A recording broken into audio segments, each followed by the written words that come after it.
Aparte de las pirámides, ¿qué más conoces de los antiguos egipcios?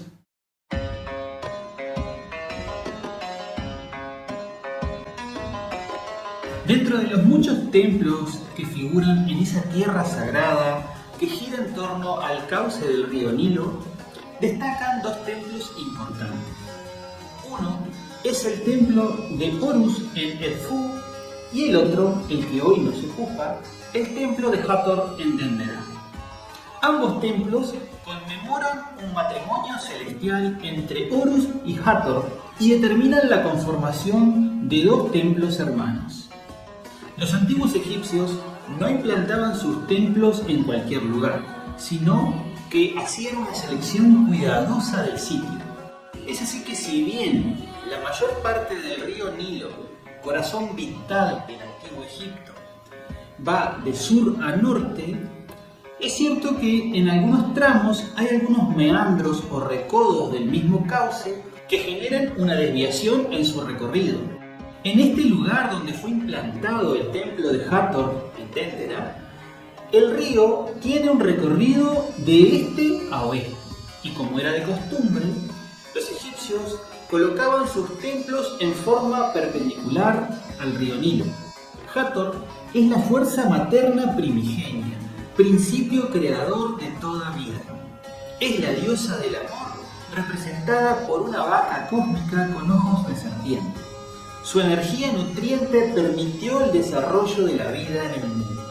Debemos de tener en cuenta que el templo de Hathor en Dendera no es solamente la construcción de piedra que vemos en documentales y fotografías, sino que en realidad es un conjunto más amplio delimitado por un muro de barro sin coser que separa el recinto sagrado del espacio profano.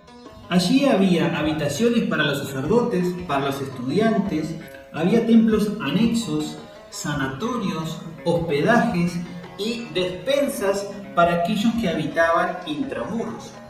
Para hacernos una idea mejor, podemos asociar al conjunto de Dendera con un monasterio medieval o con un moderno campus universitario.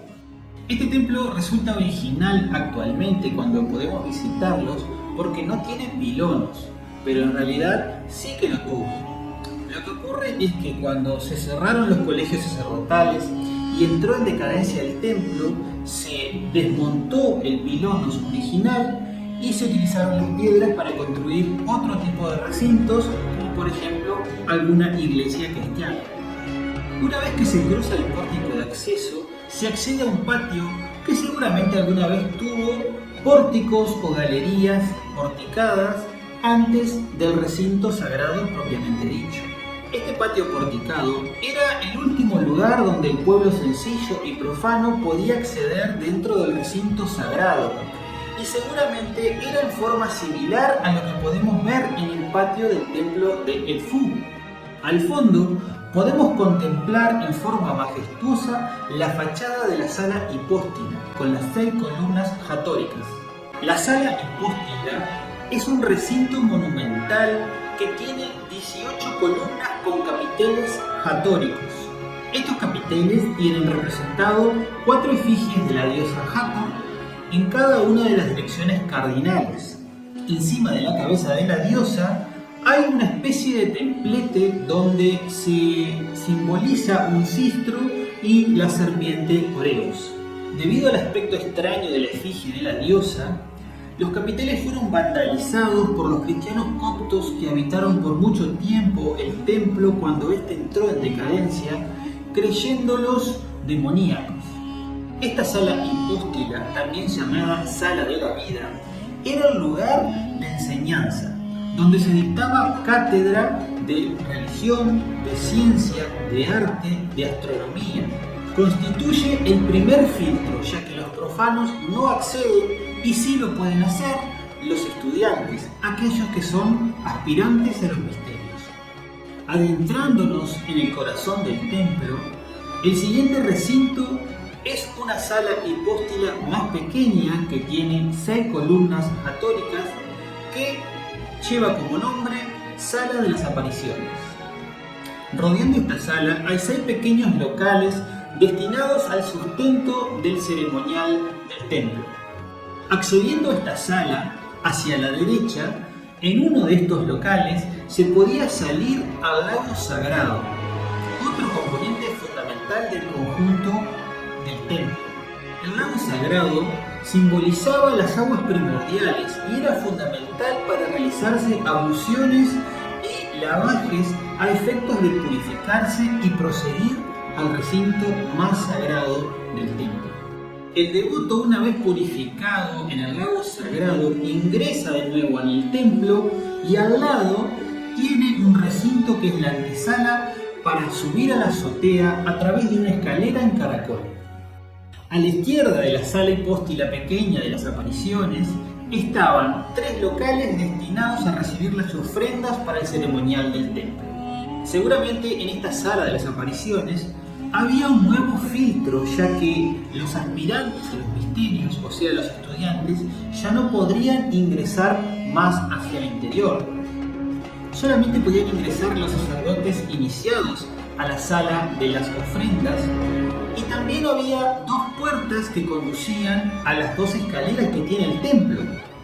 Una escalera es en caracol, como ya lo dijimos, y la otra es una larguísima escalera en línea recta. Siguiendo con los rituales del templo, la escalera caracol era generalmente destinada para subir las peregrinaciones que conducían las ceremonias del templo. La larga escalera que está a la izquierda del templo generalmente se la utilizaba para el descendimiento de las procesiones una vez finalizados los ritos en la terraza del templo. Esta escalera es símbolo del descendimiento al mundo manifestado. La divinidad renace y vuelve a estar con nosotros. Adentrándonos cada vez más al corazón del templo, podemos acceder a una antecámara a la cual podían acceder solamente los sacerdotes iniciados de más alto rango. A la izquierda se guardaba la barca ceremonial. A la derecha se accede a un patio que es la antesala de una capilla muy singular, que es la capilla del Año Nuevo. En su techo aún hoy se puede apreciar un bajo relieve de Nut, la diosa que se traga el sol en cada atardecer y al amanecer lo vuelve a parir. Y por fin accedemos al santuario, lugar donde reside la diosa. A este recinto accedían solamente el sumo sacerdote y algunos sacerdotes que actuaban como porteadores de la imagen cuando ésta salía al encuentro de su esposo Horus. Rodeando el santuario podemos ubicar un corredor desde el cual se accede a distintas capillas dedicadas a dioses como el santuario del gnomo de Dendel, el santuario del cistro de Hathor, el santuario de los dioses del Bajo Egipto, otro santuario de Hathor, el santuario del collar Menat.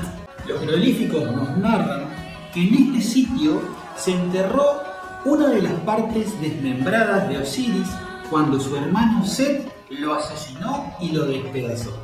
En honor a este suceso, en Dendera se realizaron los misterios de Osiris.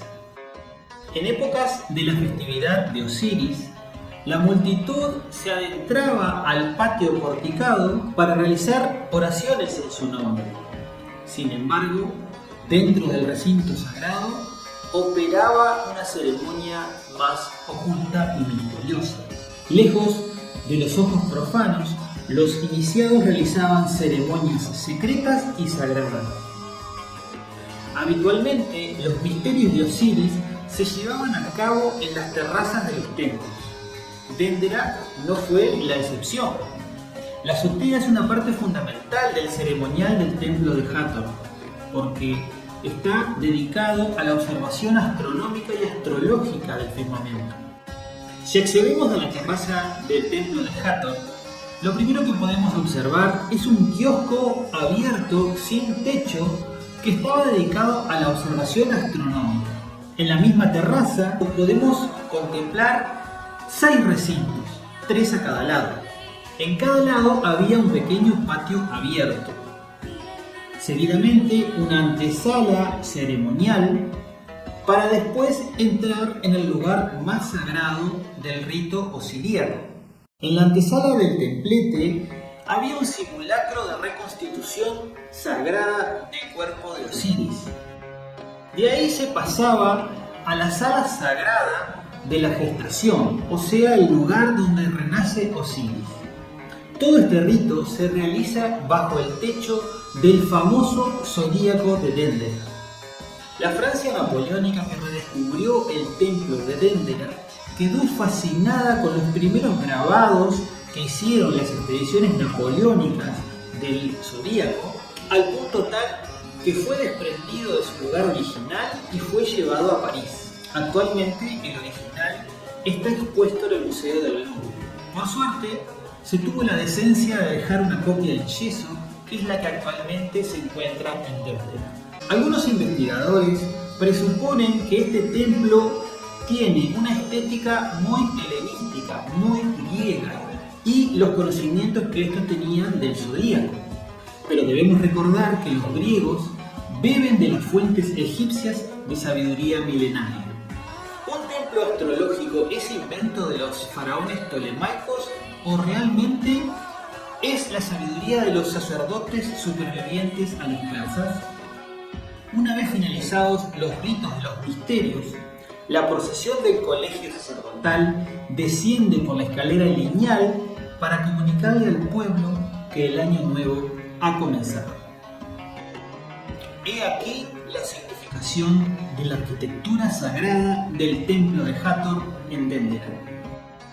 ¿Por qué en pleno siglo XXI insistimos con la descripción y análisis del templo de Dendera? Porque nos muestra el camino y nos deja una herencia de cómo implantar y consagrar un lugar sagrado a la divinidad.